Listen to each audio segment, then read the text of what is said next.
கம்பெனிகளில் சம்பளம் ஃபிக்ஸான ஒரு பர்சனை பற்றி தான் இப்போ நம்ம அவர் பார்த்திபன், என்னுடைய நண்பருடைய நண்பர். அவர் என்னுடைய நண்பருடைய ரொம்ப ரொம்ப ஜூனியர். அவருக்கு அருமையாக ஒரு வேலை அமெரிக்காவில் கிடைச்சிருக்கு. லாஸ் ஏஞ்சல்ஸில் அவருக்கு ஜாப் கிடைச்சிருக்கு. ஒரு மாதத்திற்கு அவருடைய சம்பளம் நியர்பை 85 லட்சம். அதாவது ஒரு ஆண்டுக்கு 10 கோடி ரூபாய் அவருக்கு வந்து சேலரி கொடுக்குறாங்க. எப்படி எனக்கு இந்த ஆப்பர்ச்சுனிட்டி கிடைச்சிச்சுன்னு ஆச்சரியமா இருக்கும். சின்ன விஷயம் தான் நண்பர்கள். நான் வந்து பாசிட்டிவ் ஆட்டிடியூட், பாசிட்டிவ் மட்டும்தான் எனக்கு பிடிக்கும். அப்போ என்னுடைய நண்பர்கள் எல்லாமே பாசிட்டிவா பேசுறவங்க, பாசிட்டிவான தாட் உள்ளவங்க, அந்த மாதிரி நண்பர்கள் தான் அதிகமாக என் கூட இருப்பாங்க. நெகட்டிவ் தாட்ஸ் இருக்கு அப்படின்னா அவங்களுக்கு இருந்து நான் விலகி போயிடுவேன். ஸோ என்னுடைய வீட்டை சுற்றி மரங்களாக இருக்கட்டும், எல்லாமே ஒரு பாசிட்டிவ் எனர்ஜி. அதேமாதிரி கலர்ஃபுல் பெயிண்டாக இருக்கட்டும், நான் வச்சிருக்க கார் பெயிண்ட் எல்லாமே இப்போ தான் வந்ததுன்னா நல்லா இருக்கும். கிரியேட் பண்ணி அந்த பக்கம் போனால் வருங்க. எல்லாரும் பேசும்போது கூட எனக்கு நீங்கள் எது சொன்னாலும் அதையும் ஒரு பாசிட்டிவாக கிரியேட் பண்ணி சொல்கிறீங்க அப்படின்னு சொல்லுவாங்க. நான் சொல்லுவேன், எனக்கு ஒன்று தெரியல. பாசிட்டிவ்னா என்ன? பாசிட்டிவ் அப்படிங்கிறது ஒரு அழகான பலாமரம், மாமரம், வாழை மரம், இந்த மாதிரி கனிகளுக்கான ஒரு அருமையான விதையை விதைக்கிறதுக்கு ஈக்குவல். அதுவே நெகட்டிவ் அப்படிங்கிறது ஒரு முச்செடி உருவாக்குறதுக்கான ஈக்குவல். நீங்கள் உங்களுக்கு பழம் கொடுத்தா பிடிக்குமா, இந்த முச்செடிகளை பிடிக்குமா? பழங்கள் தாங்க எனக்கு பிடிக்கும். இப்பயே நம்ம நெகட்டிவான தாட்ஸ் போகணும், பேசணும். நெகட்டிவே வேண்டாமே.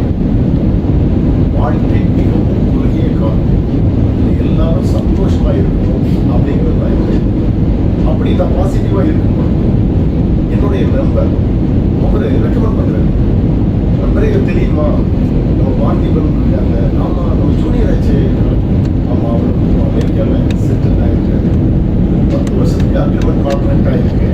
அவருக்கு ஒரு மாசத்துக்கு இப்போ வந்து ஒரு வருஷத்துக்கு 10 கோடி ஒரு ஆண்டுக்கு 10 கோடி சம்பளம். அவர் 10 வருஷத்துக்கு 100 கோடி ரூபாய் சம்பளம். யோசிச்சு பாருங்க நண்பர்களே, 100 கோடி ரூபாய் பணம் இருந்தால் நம்ம எப்படி இருப்போம்? ஷிப்பெல்லாம் கொஞ்சம் கொஞ்சம் அவருக்கு நான் ஃபோனில் பேசும்போது அவர் எனக்கு வாய்ஸ் மெசேஜ் தான் பண்ணாரு. ஜஸ்ட் இன்ஃபார்ம் பண்ணது என்னன்னா, நான் இங்கே 10 வருஷம் கான்ட்ராக்டில் இருக்கேன். ஆனால் இங்கே அரசியல் சூழ்நிலை இங்கே இருக்கு. அமெரிக்க அதிபர் வந்ததுக்கு பின்னால கொஞ்சம் ஸ்ட்ரகிள் இருக்கு.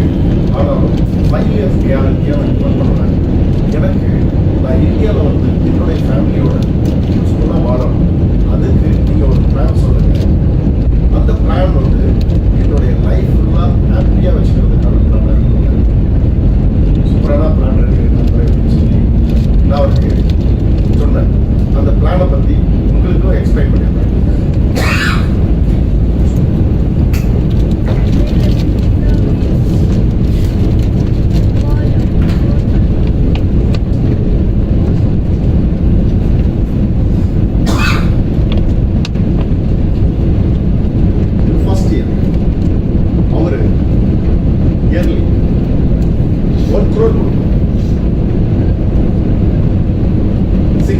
Third year, 4th year, 5th year அவர் மொத்தமா 5 கோடி ரூபாய்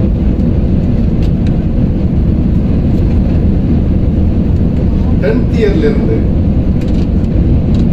இவர் கட்டியிருக்க தொகைக்கு 50 லட்சம் லைஃப் டைம் அவருடைய 100 இயர்ஸ் வரைக்கும் வந்துகிட்டே இருக்கும். 50 லட்சம் ரூபாய் ஒரு வருஷத்துக்கு இந்தியாவில் அவர் வாங்கினார்னா அவருக்கு நல்ல தொகையா யோசிச்சு என்னென்ன 1 கோடி ரூபாய் அவர் வந்து சேவிங்ஸ் பண்ணும்போது 5 கோடி ரூபாய்க்கு ரிட்டர்ன்ஸ் இது. இது கேரண்டி ரிட்டர்ன்ஸ். 10வது வருஷத்துலேருந்து அவர் வாங்கிட்டே இருப்பார். இந்த 5 வருஷம் கேரண்டியாக அவர் ஒர்க் பண்ணுறேன்றார். ஆனால் 10 வருஷத்துக்கு கான்ட்ராக்ட் இருக்கு. அவர் சப்போஸ் 8 ஆண்டுகள் பணம் கட்டுற மாதிரி இருந்தாலும் கூட அவருக்கு வாங்கக்கூடிய தொகை 80 லட்சமா இருக்கும். திங்க் பண்ணி பாருங்க, ஒரு ஆண்டுக்கு 80 லட்சம் ரூபாய் பணம் வாங்கினார் அப்படின்னா அவர் வாழ்க்கை முழுக்க நிம்மதியாக வாழ முடியுங்களா? முடியாது. இந்தியாவோட எக்கனாமிக், அமெரிக்காவில் அவர் 10 கோடி வருஷம் சம்பளம் வாங்கணும். இங்கே 80 லட்சம்ங்கிறது ஒரு ஆவரேஜ் 5 கோடி ரூபாய் 8 கோடி ரூபாய்க்கு உங்களுக்கு பாதுகாப்பு இதில் கொடுத்துருவோம், வாழ்க்கை உங்களுக்கு பென்ஷனும் கொடுத்துருவோம், இதெல்லாம் கேரண்டி பிளான்ல இருக்கு அப்படின்னு அவர் டன் சொல்லிட்டாரு. நான் சொன்ன வார்த்தைக்கு ஏன் நீங்க அமெரிக்காவுக்கே வரக்கூடாது அப்படின்னு சொல்லி என்னை கூப்பிட்டு இந்த பிளானை கொடுக்க சொன்னாங்க. என்னை அமெரிக்காவை கூப்பிடும் போது நான் என்ன சொன்னேன் அப்படின்னா,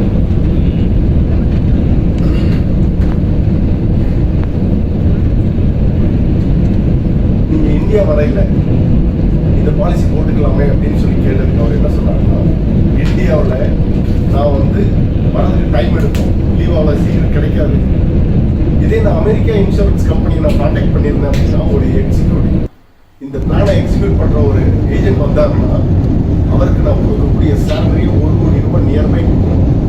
கமிஷன் 1%, அது ரொம்ப டூ காஸ்ட்டுங்க. நீங்கள் வாங்க, உங்களுக்கான ஃப்ளைட் சார்ஜஸ் உள்பட நான் தரேன் அப்படின்னு சொன்னேன். நான் ரொம்ப ஆச்சரியப்பட்டேன். இந்தியாவில் இந்த மாதிரிலாம் கான்செப்டே இல்லைங்க. இது நாங்கள் போயிட்டு ஒவ்வொரு கஸ்டமரையும் ஃபாலோ பண்ணி அவங்களுக்காக நாங்கள் இன்வெஸ்ட் பண்ணுவோம், நீங்கள் எனக்காக இன்வெஸ்ட் பண்ணி கூப்பிடுறீங்க, நான் வராமல் இருப்பேன் அப்படின்னு சொல்லிட்டு ஃப்ளைட்டில் மொத்தம் 4 flight, Coimbatore to Chennai, Chennai to Delhi, டெல்லியிலிருந்து உஸ்பெகிஸ்தான் அப்படின்னு சொல்லி அங்கே இருந்து அமெரிக்கா, ஒரு 4 ஃப்ளைட் மாறி போனோம். ஸோ போயிட்டு அவரை பார்த்துட்டு வரையில் ரொம்ப ஹாப்பியான மொமெண்ட்டு. 10 கோடி ரூபாய்க்கு பாலிசி கிடைச்சிருக்கு. ஆனால் அவர் 5 வருஷத்துக்கு தான் கட்டுவார், 5 கோடி தான் கட்டுவார். எவ்வளோ வருஷம் கட்ட முடியுமோ கட்டுங்கன்னு சொல்லி அந்த பிளானை எக்ஸிக்யூட் பண்ணேன். இங்கே என்னுடைய நண்பர்களுக்கு சொல்லும்போது, சூப்பர் ஜி, அருமையான ஒரு ஆப்பர்ச்சுனிட்டியை நீங்கள் வாங்கியிருக்கீங்க அப்படின்னு சொன்னாங்க. இந்த பிளான் அவர் 100 கோடி ரூபாய் சம்பாதிக்க போகிறார் இல்லைங்களா.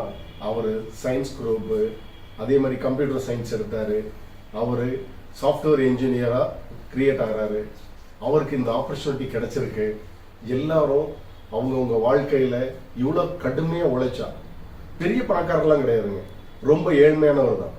இந்த மாதிரி ஒரு ஆப்பர்ச்சுனிட்டி கிடைச்சதுனால அவர் பெருசாக எதுக்கும் ஆசைப்படல. நான் நிம்மதியாக வாழ்கிறதுக்கு எனக்கு ஒரு போதுமான வருமானம் வேணும், அதுக்கு நீங்கள் கிரியேட் பண்ணி கொடுங்க.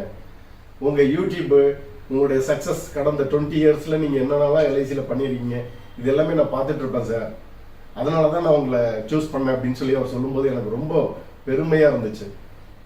ஃப்ரெண்ட்ஸ், ஒரு விஷயம் பாருங்கள், இந்தியாவிலையும் அவங்கவுங்க வாழ்வைக்கு தகுந்தா போல வருமானம் வந்துட்டு இருக்கு. ஆனால் எவ்வளோ பேர் இவரை மாதிரி ஒரு பிளானிங் ஸ்ட்ரக்சர் கொண்டு வந்திருக்கோம், கடுமையாக உழைக்கிறோம், அதில் வீண் செலவு எவ்வளோ பண்ணுறோம் பாருங்களேன். தினந்தோறும் நம்ம செய்யக்கூடிய செலவுகளில் எது நமக்கு கரெக்டானது, எது அனாவசியமானதுன்னு கொஞ்சம் பிரித்து பாருங்க. நீங்கள் பிரித்து பார்க்கும்போது தெரியும், அதில் 40% வீண் செலவு தான் அப்படின்னு. அந்த 40%ல் வெறும் 20% என்கிட்ட கொடுங்க. நீங்கள் வயதான காலத்தில் நிம்மதியாக உட்கார்ந்து சம்பாதிச்சு நிம்மதியாக சாப்பிட்றதுக்கு நான் பொறுப்பு. என்ன காரணம்னா, அந்த பணத்தை சேவிங்ஸ்க்கு கொண்டு வந்துடுவேன், அது பென்ஷனாக உங்களுக்கு கன்வெர்ட் பண்ணி தரும்போது வாழ்நாள் முழுக்க நீங்கள் நிம்மதியாக சாப்பிட்டுருக்கீங்க. ஒவ்வொரு மனிதரும் இன்னைக்கு 60 வயது ஆகிறது வரைக்கும் பிறந்துட்டோம், 20-25 வயசு வரைக்கும் படிக்கிறோம், அதுக்கு பின்னால் ஒரு மேரேஜ் நடந்துருது, அதுக்கப்புறம் நம்ம குழந்தைகளுக்காக குழந்தை பிறந்துடும், இந்த குழந்தைகளை வளர்த்துறதுக்காக 60 வயது வரைக்கும் கடுமையான போராட்டம். நல்ல ஸ்கூலில் சேர்த்து வைக்கணும், அவங்கள படிக்க வைக்கணும், அவங்களுக்கு மேரேஜ் பண்ணி வைக்கணும், வீடு கட்டி வைக்கணும், பெண் குழந்தைகளுக்கு நகை நட்டு வாங்கி வைக்கணும். எவ்வளோ பொறுப்புகள் சுமந்துக்கிட்டு இருக்கும். இதில் லோனில் வீடு, லோனில் காரு, லோனில் பைக்கு, அந்த கடனை வட்டியோட திருப்பி கட்டணும். எவ்வளோ பிளான். இடையில ஏதாவது ஒரு அசம்பாவிதம் நிகழ்ந்தா நம்ம குடும்பம் கஷ்டப்படுவாங்க. அதுக்கான செக்யூரிட்டியும் இதில் இருக்கு. ஸோ ஒவ்வொரு பாயிண்ட்டும் நம்ம கொடுத்து வச்சிருக்கிறது எல்லாமே செக்யூர் லைன். நம்ம குழந்தைகளுடைய படிப்பு காம்ப்ரமைஸ் பண்ண முடியாது, கரெக்டாக அவங்களுக்கு படிப்பு கொடுத்தாகணும். மேரேஜ் கம்பல்சரி செலவு செஞ்சாகணும். நம்மளுடைய வயோதிக காலத்தில் இவ்வளோ உழைச்சி சம்பாதிச்சு கஷ்டப்பட்டு உருவாக்குனது, வயதான காலத்தில் நம்ம எதுவும் விற்று சாப்பிட முடியாது, நம்ம குழந்தைகளுக்கு தான் கொடுப்போம். சரி, கார்பஸ் ஓகே, நமக்கு லிக்விடிட்டி யார் கொடுப்பா? உண்ண உணவு, உடுக்க உடை, இருக்க இருப்பிடம், ஃபுட்டும் வேணும், கிளாத்தும் வேணும், ஷெல்டர் வேணும். நமக்கு மெடிசன்ஸுக்கு பணம் எவ்வரி மந்த் தேவைப்படும். என்னுடைய நண்பர் சொல்றாரு, இந்த வீடியோவில் அவருடைய ஃபோட்டோ அப்லோட் பண்ணும், அவரோட ஹோட்டலில் சாப்பிட்றாரு, அவர் ஃபுட்டு ஆர்டர் பண்ணிட்டு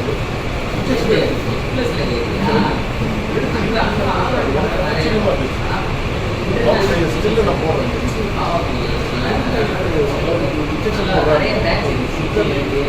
இன்ஜெக்ஷன்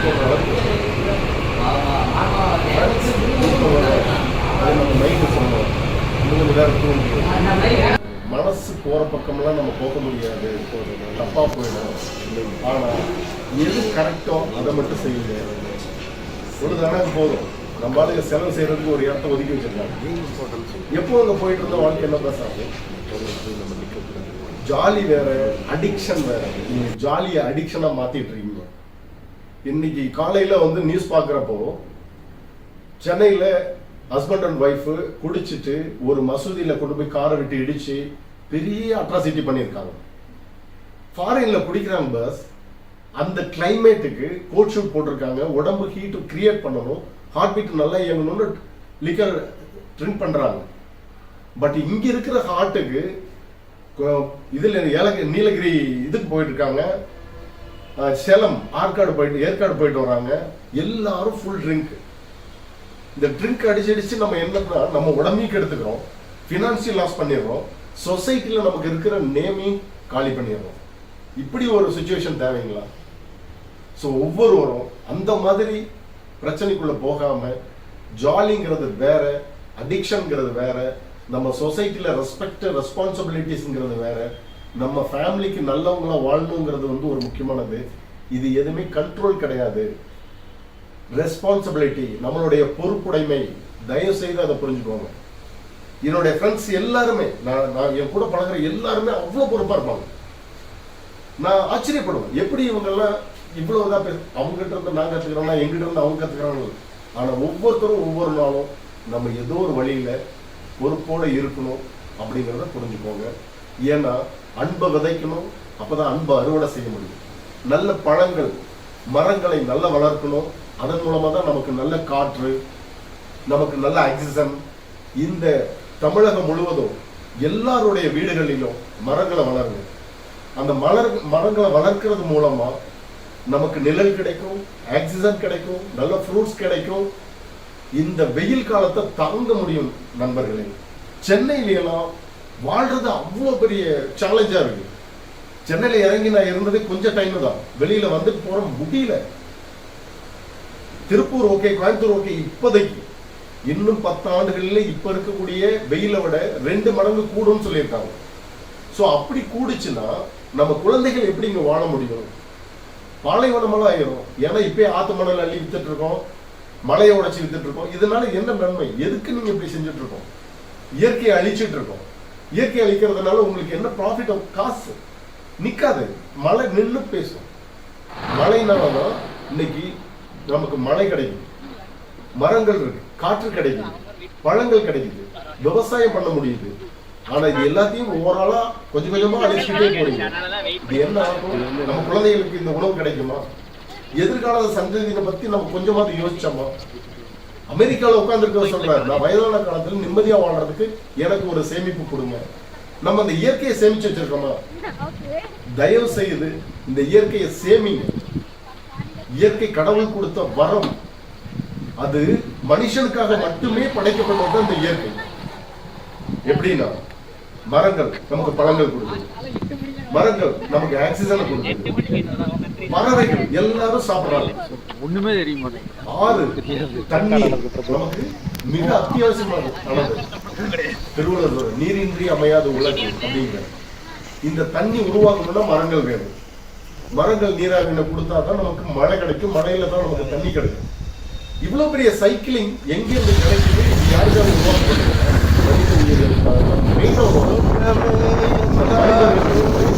அரிது மாநிலராய் பிறக்கலை அமையாது.